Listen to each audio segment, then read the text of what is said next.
Ledger had a big oopsie this week. And coincidentally, the news came out on the exact same day that I released an interview with Pascal Gauthier, the CEO of Ledger, talking about their new service where they would split your private keys and allow you to recover. Well, when the details of that came out only hours later, it seemed really bad. But of course, I am not an expert in hardware wallets, so I brought someone who is one of my favorite people, Ruben from Engrave, who's going to discuss why this is actually such a big deal. But it's Friday, which means also we're going to rant and rave about all of the ridiculous news events of the week. And of course, going to discuss why I skipped Bitcoin Miami this year. You guys don't want to miss it. Let's go. Let's go.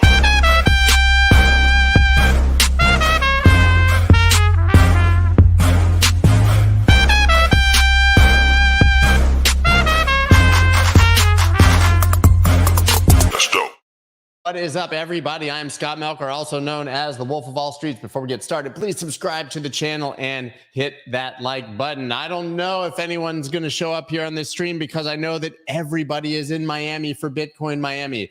I heard actually it's really dead and there's kind of nobody there. And probably most of you, like me, are sitting on your couch. Well, not right now, but like generally sitting on your couch at home thinking, I can just watch Scott's show and probably get as much information as a 4-day conference in Miami that costs well over $1,000 to attend. But we're going to get into that a bit later. I usually rant kind of, at the beginning of these Fridays.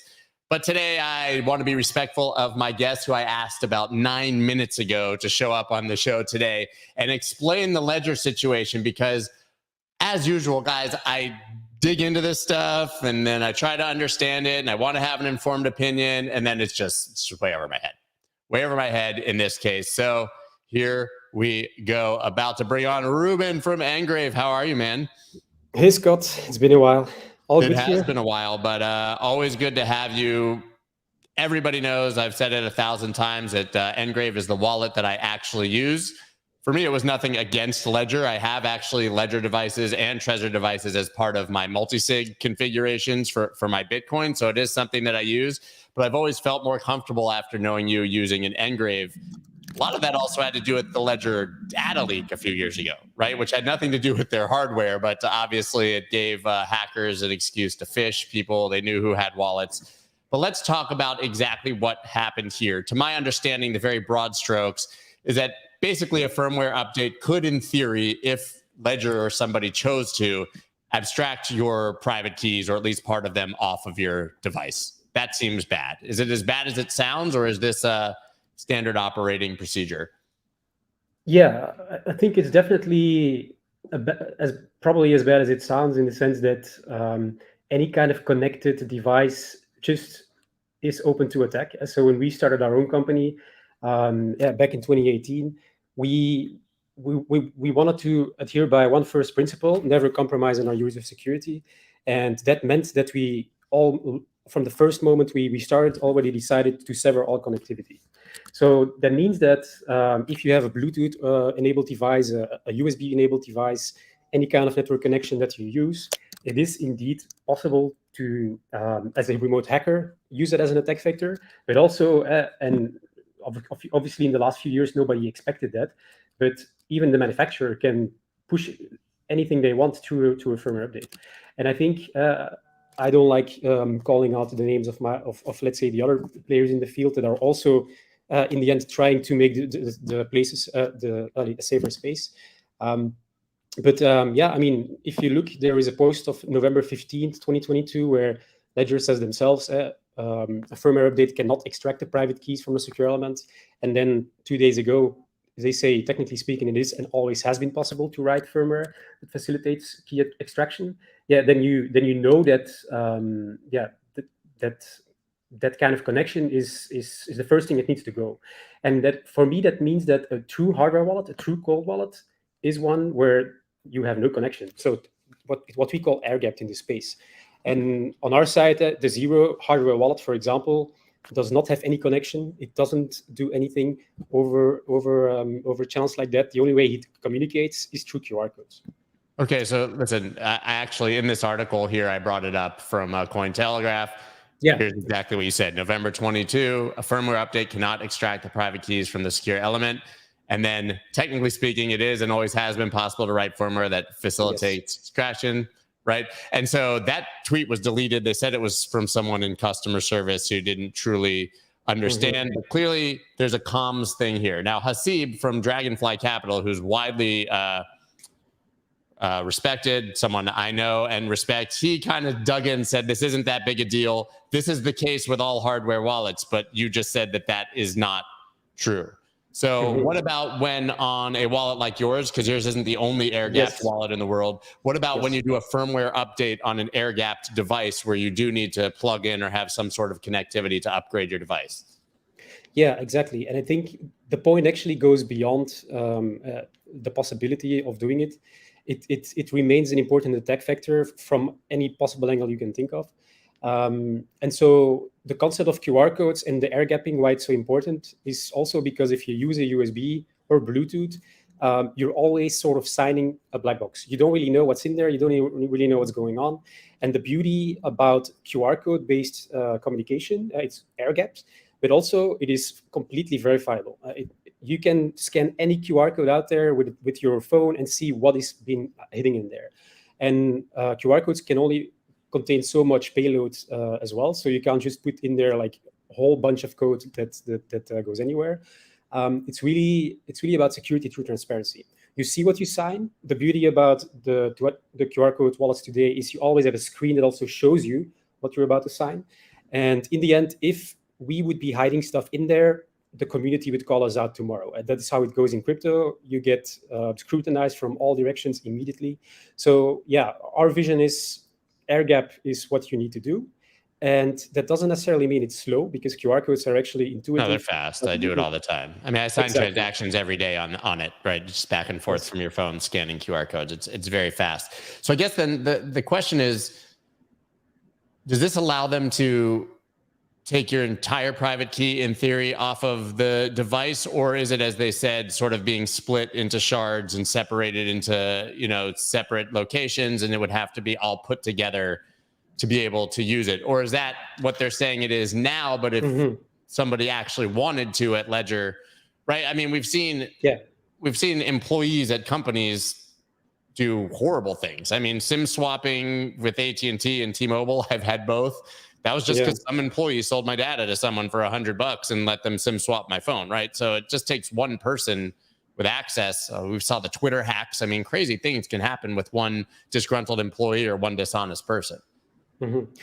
Yeah, I would say security, first and foremost, is about risk mitigation. And so it's up to you as a user to decide which risks you accept and which ones you don't. So if you believe that communicating with your device over any kind of communication protocol, and you believe or trust the manufacturer who's doing it, that is your choice. But in the end, we believe in always questioning every single tiny detail that might impact your security. And as I mentioned, our first principle is we will never compromise on your security. And that is why we went air-gapped, because if you don't, you have all those attack vectors. It's also why we went to an EAL7 security certification, which is the highest that you can achieve in the world. And we're the only ones to have incorporated it in our technology. So it's really about a systemic thing. Security is end-to-end. It starts with the supply chain, how it arrives to you. It might already be compromised in that step by the manufacturer, a third party, anybody. And it ends with smart recovery. So the idea of putting things in shards and making sort of something backupable, so to say, it's a very interesting idea. It's a good idea, but implementation is very important. And I don't know the details of how Ledger has done it. There are ideas on how they're doing it. They explained it a little bit. But obviously, I can't look into their implementation, at least not today. The only thing I can say is that, let's say that they know the symmetric key with which you communicate the shards outside of your device. If they know that, then they can find two shards, decrypt them, and they know your key as well. So it's more about risk mitigation and understanding that and taking precautions and saying, I'm going to go completely offline. I might communicate over QR codes rather than using something that can be attacked and just taking something that cannot be attacked. Yeah, Christopher Walker here says this sounds like a made-up issue that no one will care about 3 weeks from now. That was my first instinct, to be quite honest, because I said I interviewed Pascal. He explained this entire thing to me. It went right over my head, to be quite honest. He said, you know, we'll have one, another company will have one, you'll have control of the third. They'll be separated in thirds, and you won't be able to put it together unless you sign and verify, and unless you need it to be recovered. And to me, it reminded me of like Casa Multisig, which I use for my Bitcoin, right? They've got a key. I've got 3 of them geographically circulated, 1 on my phone. I need 3 of 5, right? Mm-hmm. So, but you know, I think that this will, I actually think he's right. I don't think it's a made up issue, but I do think it will be forgotten 3 weeks from now. Yeah, I think that's just the way everything goes. In the end, everything gets forgotten and this becomes a non-issue, even if it is an issue. But I hope that the one thing users retain is that you do have to think a bit for yourself and just remove all the risks that are there. And I think if Engrave does this, there are a few other wallets that do this as well. We just look end to end to what your security is. We turn every single stone around, we look what's underneath, and we improve and innovate. And ultimately, all of us together, there are other wallets, there are cold wallets, hot wallets, there are security protocols, you name it. We're all building on the same thing, and we're all trying to make the future of digital assets a sustainable future. Yeah, and then he said, Engrave obviously trying to sell more and capitalize off the news. I just want to be clear, Christopher, I invited Ruben. Yeah. He didn't say, hey, man, can I come on your show and pitch our wallet? It's a wallet that I've been using for years for this very reason, as I said at the beginning, and I just didn't feel competent enough to discuss this accurately, and I know that Ruben is, so I really don't feel that's the case. Yeah. Maybe also, someone said Christopher Walken was great in that Fatboy Slim video. I do wish Christopher Walker, you're amazing, but I do wish you were Christopher Walken sometimes. Yeah, and I would say on that point, I mean, I think if you look at how our security model is set up and how we do everything, you will see that we always put the user first and everything else comes second.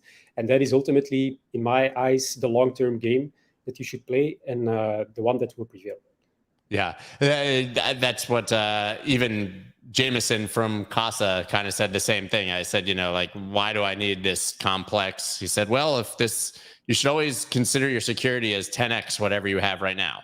If you have $100,000 worth of Bitcoin, you believe it's going to be $1 million. How would you secure $1 million instead of 100,000? Or even if that's 100 and it becomes 10,000, you know, it's different for every person. But, you know, I think that that's a very serious thing. So this is not a joke. Right. I think it was big news and then it was dismissed to some degree, but it sounds like Ledger's going to have to make some changes here to keep people happy. Yes, maybe. I think I lost you there at Ruben for a second, but thank you, man, so much for showing up. I have to move on with the show. Thanks for your perspective, and guys, check them out. I'll try to sell an Engrave. You guys should buy an Engrave. They're awesome. Thank you, Scott. Thank you, Scott, for having me. Have a great. As always, I'll see you soon. Hopefully in person. Sounds good. Have a good one, man. Yeah, so I wanted to obviously bring someone on who understood what was happening because we all know that I don't, and I'm not going to pretend that I do. I'll rant about a lot of things, but that's not going to be one of them. What I will say is I keep getting hey, Scott, why are you not in Miami? Well, there's a few reasons. Number one, my wife had already booked a girls' trip, so it was some questionable maneuvering that were going to have to be done with the kids. Then, speaking of the kids, when I went to Consensus recently, I missed something I didn't know that I was going to miss. It was a dad-daughter dance at my school with my 8-year-old, and she was very upset. And then I found out that today was Donuts with Dad with my 4-year-old who made me this. So I chose to go to his school and watch him sing in the thing. But I got to be honest, I love my kid, but I'm a little disappointed. He's 4. I mean, he just turned 4, but thinks this is what I look like. He's not even good at art. And he wrote this thing about my dad, and I feel like I live with the kid, and he doesn't even know me. Like, my dad is 16 years old. Superpower is making webs, and I'd be Spider-Man. Totally a Superman guy. He said my dad loves to eat lettuce. Like, lettuce is my favorite food. And yeah, my dad always says no eating dessert, which makes me sound like I'm just not that nice. This is a spitting image of me. Right. So like I'm very flattered. and I'm glad that I went, but it feels like, you know, you should know me better as his father. No, but seriously, that's part of it, obviously, is that at this point, like, I would literally rather go watch 4-year-olds sing like God Bless America or some song about their dads than go to another circle jerk of epic proportions about Bitcoin among a bunch of maxis arguing the benefits of ordinals and BRC20 tokens. And guys, I had David Bailey and Mike Germano both on the show in the last month to promote the Bitcoin conference. I think it's great for people, but dude, nobody cares. I just saw this video today, like really right before. I was like, Misha, to my producer, let's see this. Here's a guy who's at the Bitcoin convention yesterday. I cannot speak to whether this is like the general vibe, but man, this is hilarious. Watch this. You bored on a Thursday fucking night? Come to Bitcoin Miami 2023. This place sucks. It's nerd bizarro land here. Oh my god, this is so fucking boring. Oh shit, it's Michael Saylor. Where's Kathy Wood, bitch? No, he looks like shit in person. He looks really old. How boring was the convention, you ask? Say less. Really, what the fuck? I mean, get yourselves together. This is the future of fucking money over here. Hey guys, changing the world. Yeah, playing chess. That's right. They're fucking playing chess. Nerdville. Third fucking beer and I don't even drink. This place sucks. Just like this guy. He's wearing a fucking sailor's hat taking a selfie. Oh, fuck off. No way you're gonna ride this bull, bro. No way. Whoever told you could, they're lying to you. Never ends good. Does it get any lamer than the Back to the Future car? Whoever put this convention together is stupid. Fucking thing sucks. Bored out of my mind, for Christ's sake. This guy right here coming up, he was parked right next to me. I saw him take that off and he's Puerto Rican. This guy had a ponytail. Hate ya. All right, first of all, it's just fucking hilarious. Pirate X Pirate says this dude is coping. But guys, I can tell you, I went last year and there were literally like over 30,000 people. It was crowded, wall to wall, in a space apparently that was 5 times as big. They're saying they were selling 13 to 15,000 tickets this year. From what I'm hearing from people on the ground, it's more like 5. Consensus was the same. I actually heard somebody tell me that Consensus was bigger than Miami. So this obviously reflects sentiment. My opinions on these things, my general bearishness and disgust, probably bear market copium myself, right? But guys, like, people bought a ticket to go play cornhole and chess, and that's not the conference's fault. You know why the conference isn't as good this year? Everybody hates us. There's that, right? I mean, you got to remember that this conference happened last year, right when Luna happened, but before Voyager, Celsius, FTX, all of those things. So there's just nobody left in the United States. Who cares? A. B, regulators have basically destroyed all funds. So nobody's spending money as companies because they don't want to be seen as advertising. If you went to these conferences in the past few years, you'd walk in, Consensus for sure, and it'd be like the Binance section was the size of a fucking football field. And you could go over there and do like all kinds of Binance stuff and play Binance games. Binance can't advertise in the United States anymore, right? I know a bunch of exchanges that a month ago thought that they were going to have booths and then were like pulled out because their lawyer said, no, dude, you can't do that because then you're going to get screwed by the SEC for advertising to customers in the United States who aren't allowed to use your product. So there's no money. It's dried up. When I did the interviews with Mike and Dave, they both kind of admitted that, but like that looks pretty miserable. And the only other thing I've seen on social media is a bunch of influencers like making fun of each other and doing influencer parties like in hotel rooms. I mean, I'm sure you guys saw this, right? And I like BitBoy. This is not a reflection of him, but like, is this what's happening in Miami right now? Do you guys see this? Yeah. Miami. What does that mean? I'm Kuve, arrived on a Tuesday. By the pool, feeling flyer than Cool J. I be rocking all night into the daylight. When I grab a mic, I ain't never getting stage fright. I'ma tell you what you already know. Thursday is the Web3 comedy show. BitBoy on the stage, so it gotta be dope. If you wanna see a roast, you should probably go. Yeah, he'll scramble him, let's see if they can handle him. Take a chance like it's meme coin gambling. You talking cash life, you talking about a past life. Web3 money, you ain't gotta ask twice. I'm about to drop a rack on a dizzy. Probably find me in the back getting busy. I be floating on a track like a frisbee. Light skin to Wizzy, Mac like I'm Drizzy. That got you dizzy. Yo, have you ever seen a rap video without a girl in it? I don't even blame BitBoy was just there. Like he's collateral damage in that. I'm going to be honest. Damn it, man. We got meme coins and these music videos, and this is, oh man. I mean, this is life for us right now. This is life for, wait, I want to show you something again. I was just watching this. I'm going to be honest. I didn't really watch it before. Did this guy like fly it and cool J. Did this guy do a front flip that like didn't even make it? Let's see. I'll be rocking all night into the daylight when I grab a mic. He didn't make it. He didn't make it in that front flip. He didn't make it. He didn't make it. But the good thing is that when I posted that, I was making fun of crypto music videos, and I did a poll. I was like, what's the best? People don't know when I'm being sarcastic. It's amazing. When I posted that video of BitBoy, I was like, I'm kind of offended. They should have asked me. I have a long career in rap music. I should have been able to spit some hot fire. People thought I was serious, which is amazing. Then I did a poll, like, what's the best crypto song? And it was like that one, Moon Lambo, Razzlecon, remember? The Versace Beto win, the chick who the Bitfinex hacker. And then obviously Michael Saylor. Bull, bull, bull. Do you guys remember the Michael Saylor bull, bull, bull, BritFi dance era? BritFi dance, whatever her name is. Damn. Little Bubble's cool. But then the good thing is in that process, there's some XRP dude who can like rap his ass off and made this video. Guys, this shit is fire. This thing is hard, and this video is amazing. This is the quality we should aim for. Here you go. You guys heard this?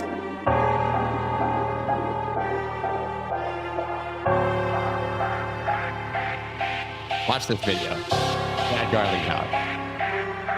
Gary, what the fuck? What the fuck? Homie, I prayed for peace, not for police. Damn right. I was naive and thought the SEC didn't lie and deceive him. And what the fuck? What the fuck? Billy, we know your bosses, know the agenda that caused this. You gave Ether a pass and slowed our adoption. Now we done run out of options. Man, this is fucked up. See, the SEC's run by corrupt thugs who say come in and talk, you can trust us. And they use what we say to obstruct us. They pretend to protect and instruct, but when we ask them for guidance, they just bluff. Making statements all vague so the meaning can change, and it's easier for them to crush us. Now I say this sincerely, this ain't a conspiracy theory. I hope you hear me. The SEC clearly has conflicts of interest, it's honestly eerie. If we didn't have all of this proof, we'd probably regroup and start a new chapter. Instead, we got him in conflicting in 4K, meeting with Simpson and Thatcher. Gary, why you seem bitter? Is it because when you look at your Twitter, you see the people uniting together to take down a plan that you thought would come quicker? Why you leave us all confused without a single clue and shamelessly sue a Kardashian? I know why. So you reach a dumb audience who doesn't care about what's happening. Gary, you're shady. I'm telling all of my people. You tell them. To be appalled by the evil. See, they have elite connections, they get more protection, and we call that illegal. When I brought up John D, then your heart started beating and Jay and Bill shivered. Cause everyone in this picture got richer when that fucking speech was delivered.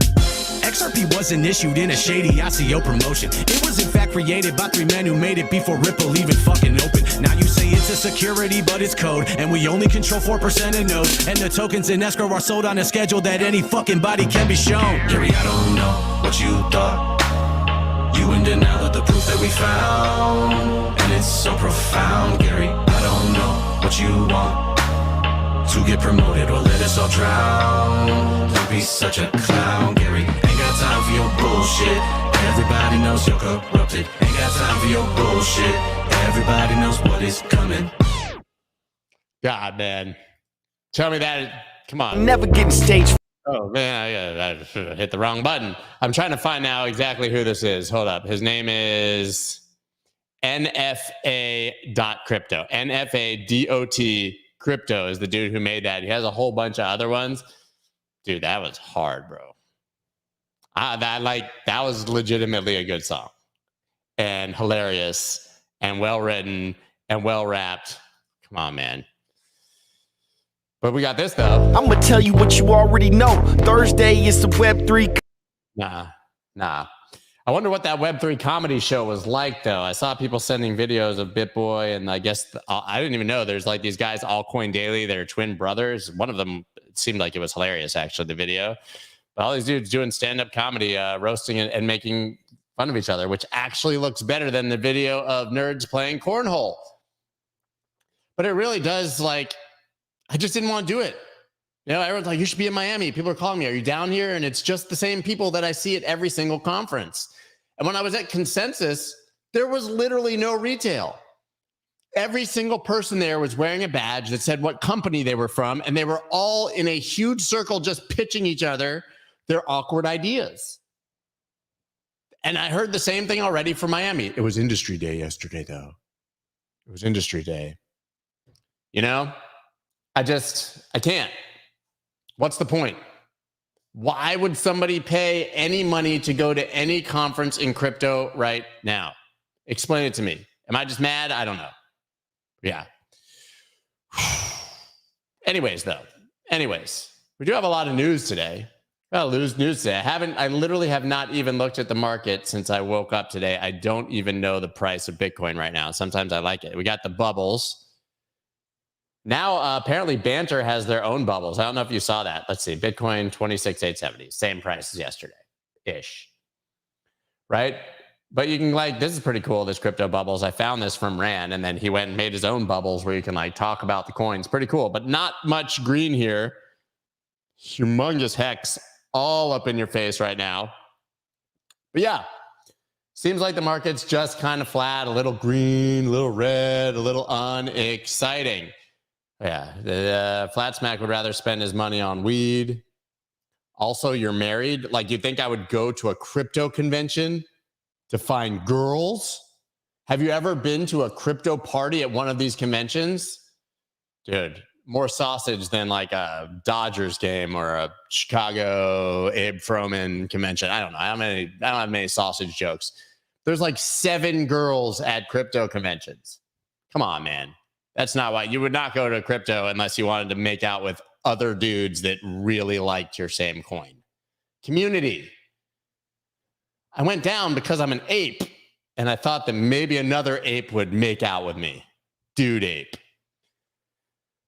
I'm sure there's girls in crypto. There's Leia Halpern and Natalie Brunel, Wendy O, of course. And they don't it's not right to be girls versus guys in crypto, but there's just not that. There's not that many.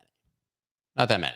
But you definitely don't go to a crypto convention to get laid, married, or otherwise. If you're a single dude and you're I'm going to Bitcoin Miami because I want to party with chicks,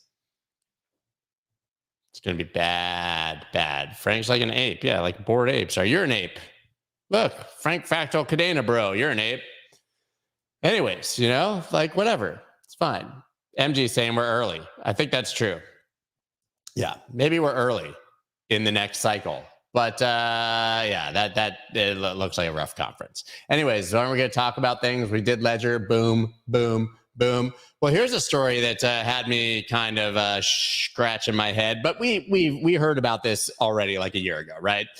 OpenAI CEO Sam Altman. See, when we first heard about this, AI hadn't blown up, so it didn't seem like such a big deal. But when you think about this in conjunction with AI, I don't know. But WorldCoin eyes $100 million in fresh funding. Now, I brought this up on DCA on Monday, the show I do with Ran, Ivan, CTO Larson, and James from Invest Answers.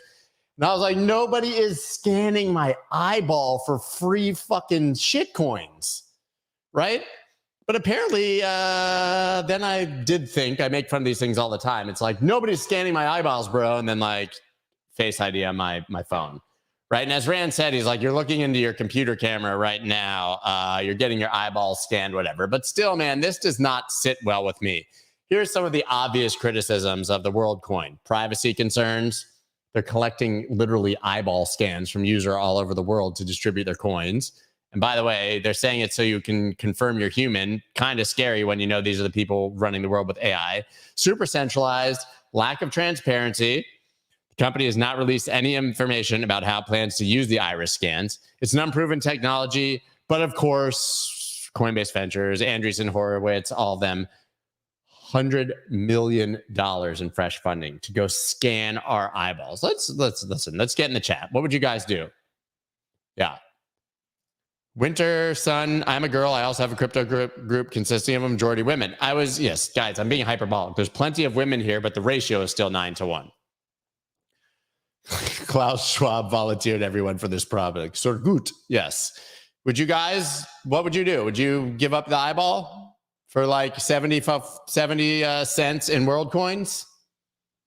I want to know. Oh, I know you're going to do this because people, guys, will do some wild things over here. People do some wild things for money. I'm not going to put it past you guys. Irrational jokes on you guys. His eyes are different. He had surgery. Yeah, wear contacts to mimic someone. That's not how you spell wear in this context, but I'm with you. You will not own your eyeballs and you will like it. Yeah, guys, I don't know, man. Doesn't sit well with me. Doesn't sit well. Next story. SEC relieves LBRY of 44 million burden, seeks only 111K penalty. Oh, thanks. Did us a favor. You're not going to charge us an amount of money that no human being could possibly pay anyways, and you just wanted a really big number, so you're going to give a number that's going to still make you give us all the money we have left after you fucked us and sued us for the last 4 years. If you guys were not on my Twitter Spaces on Tuesday, I had Jeremy Kauffman, the CEO of LBRY, showed up and just ranted about how the SEC are scumbags, and I'm here for it. I'm here for it, just like I'm here for this, right? You know, like the SEC. Trust us, and they use what we say to obstruct us. They pretend to protect and instruct, but when we ask them for guidance, we're all shitting on the SEC. It's what we do here. But basically saying that, yeah, you guys have no money left, so we're going to be respectful of the fact that you have no money left, and we're not going to take $44 million, right? But there's still a lot here to unpack with this LBRY case because they have their project Odyssey that LBRY says a lot of people use, subsidiary of LBRY, right? They're saying it's a separate company. It has nothing to do with it. The SEC is saying it's the same company and that LBRY, the company, can sell their coins on Odyssey and therefore blah, blah, blah, blah, blah, blah, blah. But what I find most interesting and what has been clear is that the secondhand sales of LBC token, which is apparently and disappointing me, is not like the LBC, like Snoop Dogg, right? Which is whatever. I always thought it was, you know, Long Beach County or whatever. Long Beach City, the C. What's the C for? Why am I blanking? But anyways, is that the secondhand sales of these coins were definitely deemed not a security. So while there may be an illegal security offering with a lot of these projects, trading them, not a problem. Not a problem at all. So I find that interesting. I find that compelling. But anyone who thinks the SEC is just like doing them a big favor here, man, rough news. Meanwhile, speaking of regulators who actually also suck, but everyone seems to like because it's all relative, EU finance ministers give final go-ahead to MiCA, right? We've been seeing them talk about this for years, markets and crypto assets with no objections. It passed. Everyone's here for it. And all the exchanges and CEOs are coming out and be like, see, Europe is great. They've given us sensible regulation. We may not like it that much, but at least we have regulation. If you actually read into MiCA, it totally sucks. But now people are like, dude, at least we have some bad clarity, which is better than no clarity at all. So I'll take this shitty regulation over the nonsense and enforcement that we're getting all over the place in the United States. I mean, here's the key features if you guys don't know, right? It will require all crypto asset service providers, CASPs, to be licensed and regulated by national authorities. It will create a new regulatory framework for the issuance of crypto assets, including ICOs. That's fine. It will require CASPs, that's crypto asset service providers, to comply with strict anti-money laundering and terrorist financing rules. Okay, here. It will give national authorities the power to suspend or ban the trading of crypto assets if they pose a risk to investors or the financial system. What? Pause. Isn't that just like kind of similar to the Restrict Act kind of thing we've been hearing about in the United States that we hate so much? Read that again. National authorities have the power to suspend or ban the trading of assets if they pose a risk to investors or the financial system. Who is that determined by? But as they say, MiCA is a significant step forward for the regulation of crypto assets in the EU. It's expected to provide much needed clarity and certainty for the crypto industry while also protecting investors and consumers. Bottom line, right now, dude, we'll take whatever we can get because at least we know what we can do. I don't have the chart in front of me, but actually, if you look at the metrics now, VC investment in Europe is like, wee, and VC investment in America is like, woo. Passing, ships in the wind. Ships in the wind. And yes, Sam Altman can raise 100 million from Worldcoin because he's Sam Altman. But if you're just like a small innovator in the United States looking to launch a project, why would you ever do that unless you hate fun and love torture and jail? Don't drop the soap if you're trying to launch a crypto project in the United States. Because yeah, there's non-zero chance that something you do will find you on the other side of the law. Meanwhile, though, there's companies like this that are just crushing it right now. Tether pledges to plow 15% of profits into Bitcoin.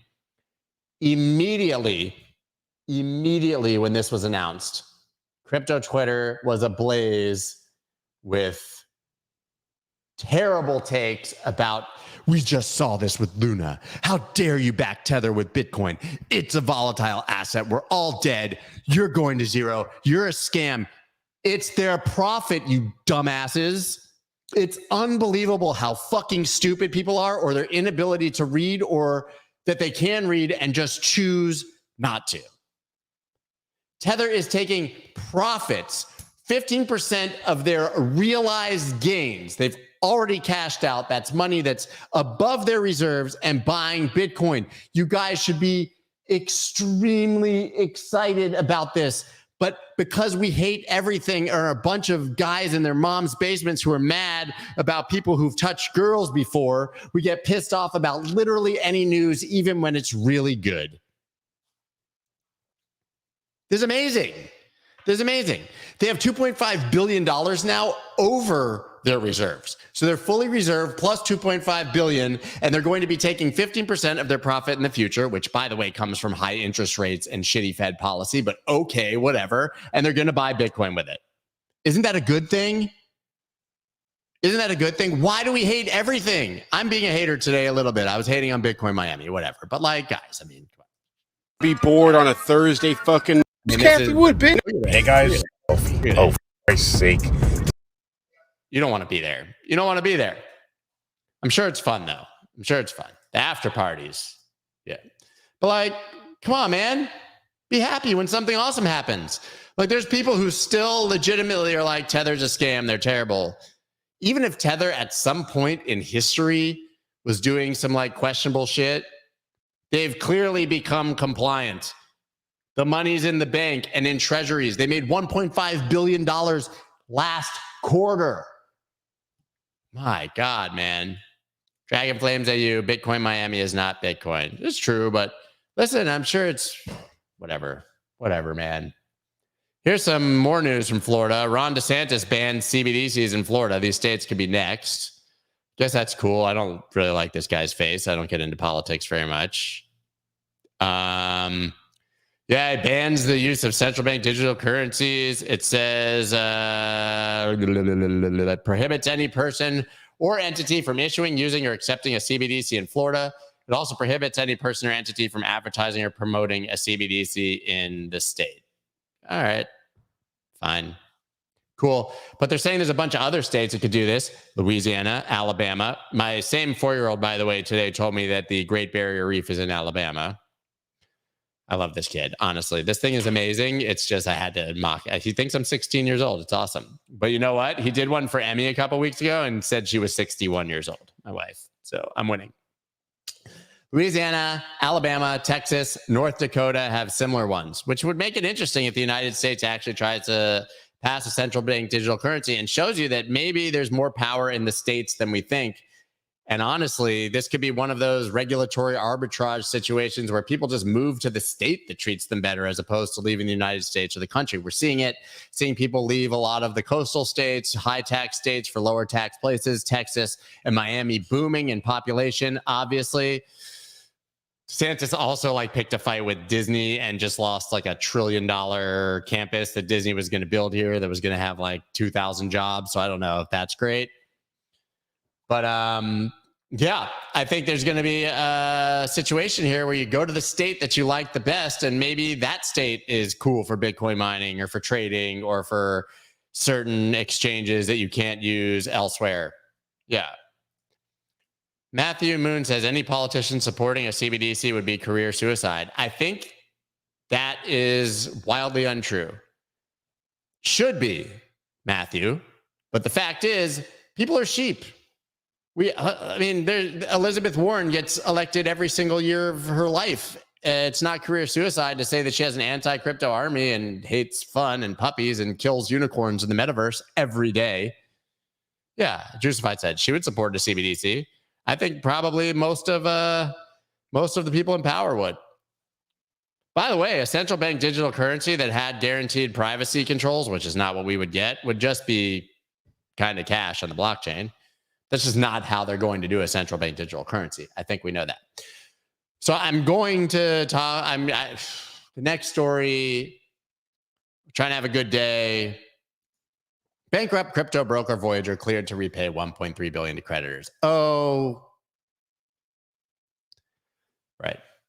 So that's going to happen like very soon. If you are a Voyager creditor like myself and used to have money and now are not having fun staying poor, then this will be interesting to you. But basically, in the coming weeks, you'll be able to get paid back approximately 36% of your assets in crypto. Still haven't really understood or seen how that breaks down. But here's what people are probably not understanding, which sucks extra super bad. It's based on your balance when they declared bankruptcy, not now. And anecdotally, looking at my balance, which Voyager continues to update for some reason, my portfolio is worth 50% more now than it was when Bitcoin was 20,000 when they declared bankruptcy and Ethereum was 1,100. So we're going to get paid back in crypto at a much higher value based on the dollar amount, much lower at 36%. So it's like you're already down. It's terrible. It's fucking terrible. You can wait 30 days and get paid out in cash. You can do that. But we are going to start getting our money back. Now, I don't have I don't even want to bring it up. I could find it. But they spent basically $130 million on lawyers and advisors and are still holding back another 60 or 70 for future lawsuits because, as you know, FTX and Alameda are suing them for hundreds of millions of dollars or trying to claw back. If Voyager wins that, we will get more assets back. That would be sweet. And if somehow Three Arrows Capital comes up with some money, we would also get paid back in the future. But they have to hold back the lawyers' fees for those. So basically, the bottom line is they spent like $250 million in bankruptcy to do fucking nothing but liquidate the assets. If they had liquidated the day that it was done, we would have gotten back 75 to 80% of our assets in kind and benefited from all of the future price action. Bottom line, we're getting back like 20, 25% of our money. We're gonna take it, bend over, drop the soap. It's fucking miserable, man. And Chapter 11 bankruptcy is a scam. It's an absolute scam. It says it can be more than 36% if FTX has to pay. I don't know how that is possible, though. Yes. No, it's not if FTX has to pay, to my understanding. It's if Voyager doesn't have to claw back to FTX. Voyager actually has that money. Alameda wants it back, right? So Voyager actually has that money. So those hundreds of millions of dollars should go to us, assuming that they win. But God knows, man, you can't trust the court system or Chapter 11. But like $250 million basically in fees. I mean, good God, man.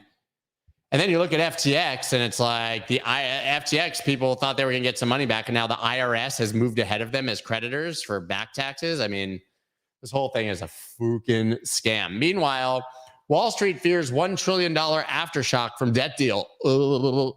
Big aftershock. Basically saying, so everyone's concerned. Everyone's concerned here. What is this tweet? Let's see a tweet here that I might have. Oh, okay, I'll bring that up later. Everyone's concerned here that they won't get a debt ceiling deal done, right? And that we will default and we're going to be poor and everything's going to be bad and we're going to hate life. But actually, if they do get the debt deal done, the U.S. could issue $1 trillion of treasury bills in a very short period of time if the debt ceiling's reached, which theoretically could roil financial markets, lead to higher interest rates, again, which we've been talking about interest rates going down, right? And after debt ceiling deal is reached, the Treasury is going to need to rebuild the cash in the account. You've got almost no cash. They're going to run out. So that will probably remove more liquidity from the market and lead to higher rates and problems. So it's kind of a fucked if you do, fucked if you don't scenario right now. Hard to be very bullish on this debt ceiling situation on absolutely either side. I mean, pretty fucked up. This was the tweet. Speaking of Bitcoin Miami, the Bitcoin Miami fractal. Every time we have Bitcoin Miami, Bitcoin price dumps.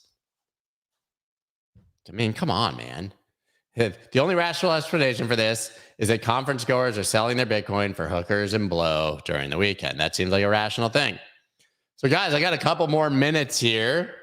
Could do a quick little AMA. You guys ask me questions, or we could just watch this. Making statements all vague so the meaning can change, and it's easier for them to crush us. Now I say this sincerely. This ain't a conspiracy theory. I hope you hear me. The SEC clearly has conflicts of interest. It's honestly eerie. If we didn't have all of this. So good. So good. So good, man. That could have been an Eminem song. Scott, next Friday, your click image needs to be your kid's drawing. Oh, so here's some housekeeping, guys. Big announcement. I've been mentioning it, but this is, I actually want your feedback because we're trying to figure this out. So we're going to talk, guys. We're going to talk. I stream at 9:30 a.m. Eastern Standard Time. Banter streams at 9:15, but he's always late. So we start at the exact same time. We're friends and we're working together on Twitter Spaces now. So I'm considering, I don't know how you guys feel about it. There's only a few of you that have an opinion, but we're considering moving up my stream a half an hour to 9 a.m. Eastern Standard Time every day. I would go at 9. Ran will cross a little bit with his show on Banter. And then right when Banter's done at 10:15, we're going to do Twitter Spaces every single weekday, to which I am the host. It's a joint venture between myself, Ran, and Mario Nawfal, who's the biggest Twitter Space host on Twitter, period. The three of us together.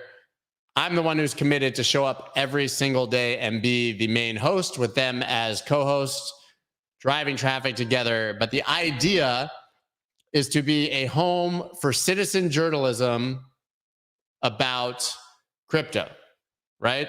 So there are already a lot of Twitter Spaces shows, like Mario has one called the Roundtable, I think, that are very like degen, you know, NFTs, anonymous people, meme coins, all that shit.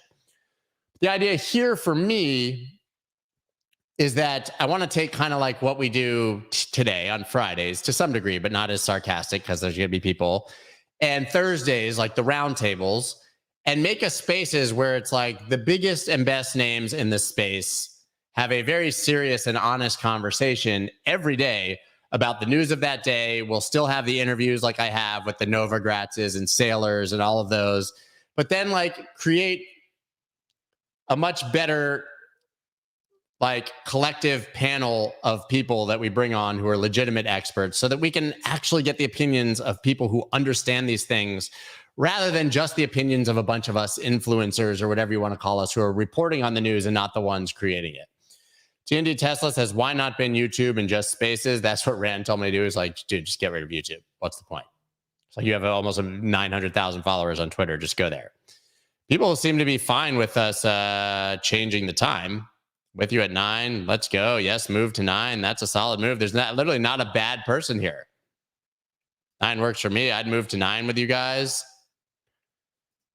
Scott, learned about your channel from DCA Monday. Your show is the bomb. Parker, see, we got a new guy. Guys, there's a new person here. By the way, there's 420 people watching. Victoria says, I really appreciate YouTube. So the idea is to tweak our YouTube to be more YouTube-y. I'm not a YouTube. I don't YouTube good, if you guys don't know that. None of this. Right? None of that. Whatever. But we got to do a little more of that, you know? But basically, so to tweak the YouTube content, Mondays will stay Macro Mondays. That's our best show, in my opinion, with Dave and Mike. We're going to do that on Monday, come hell or high water. Tuesday, we're going to figure out what I want to do on Tuesday is find an amazing, like smaller name trader who is not in America, since I can't do a lot of things on my own channel, to live trade, do live trading. And I don't have access to most of the assets, right? And stuff. And it's just kind of questionable. Wednesday, obviously, we're building something with Chris Inks, which is great. Thursdays, I think we're going to get rid of the roundtables. They've become decreasingly less popular as we've done spaces and people have favored that. So we got to figure out something on Thursday and then do this on Friday. And then really do all the newsy stuff on spaces. But I'm committing, guys, you know, I do the newsletter every single morning. Write that, pain in my ass, unsponsored, free, kill me, right? Do that. Then I do the kid stuff. Then I research this, and then I show up here, and then I record podcasts. And it's like all day. And now I'm committing to at least 2 more hours, 5 days a week, plus prep. I'm never gonna like have a minute of free time again. Yeah. What about the German guy who had on the show a couple times? He was from Prime XBT, and I wasn't feeling Prime XBT, so we cut that. Yeah. Phil says, I think Twitter spaces are informative, but can get very noisy. Listen, it's going to take time to moderate them well. I agree. There's not much quality control, but the idea is to gather a consistent panel of really legit big names showing their face, name, who are building things, who will learn to be good at Twitter spaces, right? As for Boswani says, I am 16. Yeah. Jay Sway says, newsletter is fire. It's free. You guys can whatever. Yeah. But I don't want to like, I want to do spaces, and my instinct at first, a lot of people were like, just get rid of YouTube. Doesn't seem to make much sense for me to get rid of YouTube, because even if there's 40 of you guys, we're having a good time, right? Yeah. Yeah. So Truce Fight says, I'm 16, I'm pregnant. Don't burn out, brother. Your content is top of my list. I'm not going to burn out. The problem is, okay, I might actually. The problem is, like, this is way easier in a bull market. It's way easier when people are having fun and are excited, and that's just not the case right now. So even for me, it's like, oh, here's another idea. But it's being done all over the place. But I had this idea where you do like a Shark Tank. I got something on my shirt right there. You see it? Shouldn't have pointed it out, but now I can't unsee it. Like a Shark Tank where people come in and pitch their amazing Web3 tokens and ideas, but then it's like the most toxic Bitcoin maximalists we can find as judges. It's kind of mean. But I have been talking to Udi, if you guys know Udi, Taproot Wizards, who's fucking hilarious, about maybe doing a show like that where we allow people to pitch us, maybe some others once a week, ideas to invest in, and then we go like, dude, I'm in America. I can't invest in that. They won't let me. Right? But yeah, we got a lot of ideas. Why don't you guys listen? We're here. Udi Wertheimer, you were asking. He's fucking hilarious. Udi, he's hilarious. He's the guy who's basically like triggering all the Bitcoin maxis by doing ordinals. Yeah. Emmy says, why'd you do that? Can't not look at your right shoulder right now, fucker. Take it.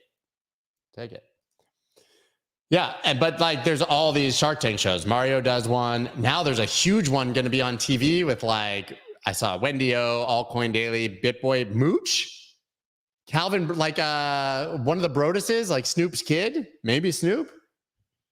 I don't know. Yeah, is Udi in El Salvador feeding children? If you guys weren't on my spaces the other week, Udi came on with all the like, and like was like, he's making ordinals, which is like starving the children of El Salvador. The guy's hilarious. Yeah. George is doing that. I guess everyone's doing it. So maybe it's not unique, but those people are doing it seriously. And I want to make fun of all the people. That's the difference. But maybe we won't do that because maybe it's not nice. On the days you Twitter, just send the recording here for the rest of us. The recordings will always be on Spotify and Apple, where all the rest of my stuff is now. Yeah. Guys, what kind of shows do you want to see? Let's do it. TA show. Okay, so I think Tuesdays and Wednesdays at least are going to be TA shows. We're already doing that on Wednesday. To be frank, I had Cheds and Burb, which are huge guests, and we didn't even get this many people there. George is getting upset. Yeah, okay. I don't know what that means. 353 days until next halving. Just keep holding. Guys, what do you want? Be like Shark Tank punked mashup. Exactly. Problem is, like, by the second one, nobody's going to show up because TA and general news is great. So basically like this show, that literally was what my show was every single day of the week in the past. I would show up, go through the news, and then I would do the charts of everything that we discussed. But it wasn't popular. My channel is not popular. You guys might not know that. Yeah. Macro Monday. Yeah. I think that, guests don't know they'll get slaughtered until they like watch it once, you know? I'm not changing Monday for anything. But I think that, you know, like my channel, I have the opportunity to do things that are a little more serious, even though I don't do that on Friday. But like if Macro Monday is what everybody actually likes, that's me and two boomers like talking about serious things, you know? Yeah. Ever talk to Ben Cowan? He's great content. Yes, I talked to him 2 days ago. I want to bring him on for sure. For sure. It's popular, but with smart people. I'll take it, Emmy. There you go, buddy. Your show today had me in tears while making food for my kids. Whatever time you're on, I'll watch. Change plan, change plan. I mean, don't cry, man. Yeah. Your strength is connections. Use those. Do interviews mostly. You do the best. Thank you. And then that's why. So I feel like building daily things with great co-hosts might be the move. Dumb it down and you will grow. Look at BitBoy. I'm not going to do that. Yeah. One just do what you want day, Scott. I think that's Friday. I think that's what we're doing. Okay, guys. Well, you didn't give me that many great ideas. I don't watch other YouTubers to my fault. I watch banter sometimes because, you know, we're real cool. I'm really excited about this Spaces. Like I kind of they're going to help with the bookings and topics and stuff, but I kind of have creative control as the main host. And I think it could be really, really big. I ranted a little bit about Miami. What do you want me to rant about, Drew? Go ahead. Give me a topic, and I'll do this about it. Proof, we'd probably regroup and start a new chapter. Instead, we got him in conflicting in 4K, meeting with Simpson and Thatcher. Gary, why you seem bitter? Is it because when you look at your Twitter, you see the people uniting together to take... That's just fire, man. Whew. The hostess with the mostest. Who? Look at my wife. It's sad that the lowest common denominator. You know what though? I'm not saying their shows are low common denominator. I think you just need to play the algorithm to get people there. But I do think that the only thing that really works on YouTube is like trading content and 1000x gems and trade this now and look at my link and use the link and get me paid. Yeah. Are you going to get Paul Barron on since you've been on his show? I would love to have him on. Yeah, I'd love to have him on. Film your golf with commentary should be good. You don't want to see me play golf. It's terrible. Yeah. Chart teaching. I think we can do more of that. I think that's kind of what we're leaning towards on Wednesday because Chris is a great sort of a mentor, you know? Chart education day. Yeah. All right, guys. Well, we got some good ideas. Misha, you paying attention there? You listening? Should we bring you on and talk about it? Harry says my show's already top notch. Thank you. But we never grow. And that's fine, like I said, but be honest. We had the same amount of people watching, the same people generally in here, you know? So it would be nice to grow. I know we'll grow on Spaces. I know that if we show up every day on Spaces and the three of us are committed to be there and we offer really good conversation, it's going to be amazing. I know that it is. I think we're going to build something absolutely huge. Yeah. Anyways, guys, that's all I got for you today. Yeah. What does that say on the bottom? Hit the like button, subscribe to the channel. Here's my other one. I have a daily newsletter, guys. If you're not subscribed to the daily newsletter, ridiculous. And of course I have the daily close, which to be honest, we're tweaking it to make it more valuable for you guys. We're working on that. That's all I got. I just want to deliver you guys what you're actually wanting to see. You know what I mean? And so I think that that's going to be pretty tight. All I got for you guys. I will talk to you on Monday morning. I think we're starting Spaces on Tuesday. I'll let you know. Thanks, guys. See you in Miami. Not really.